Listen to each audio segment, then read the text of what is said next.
అందరు మాట్లాడుతున్నారు ప్రభుత్వంలో రాగానే ఫస్ట్ మీ సమస్య పరిష్కరిస్తా అని చెప్పడం జరిగింది. సో మరి ఏంది ఇప్పుడు ఇదంతా చూస్తూ ఉంటే పట్టించుకోవట్లేరు కదా, ఎట్లా చూడొచ్చు?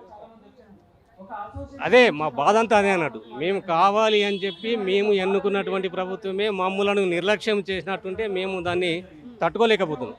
అప్పుడు మీరు రాకముందు ఏం అని చెప్పి అంటే మాకు అంతకుముందు ఉన్నటువంటి గవర్నమెంట్ కొంతవరకు న్యాయం చేయలేదనేటువంటి ఉద్దేశం కొద్దీ ఈ కాంగ్రెస్ గవర్నమెంట్కి ఎందుకంటే సపోర్ట్ చేసి మేము కొంతవరకు అంటే మేము ఎన్నుకోవడం మేము కావాలని తెచ్చుకున్నటువంటి ప్రభుత్వమే మాకు దాచుకున్నటువంటి డబ్బులు మాకు ఇవ్వకుండా మాకు అన్యాయం అనేటువంటిది చేస్తుంది. అది పద్ధతి కాదనేటువంటిది ఒకటి స్పష్టంగా చెప్పాలి. రాబోయే రోజుల్లో మళ్ళీ ఎలక్షన్స్ రాబోతా ఉన్నాయి. ఏంటి సార్ అంటే ఏం నిర్ణయం తీసుకోబోతా ఉన్నారు మీ రిటైర్డ్ ఎంప్లాయీస్ అందరు సంగతి?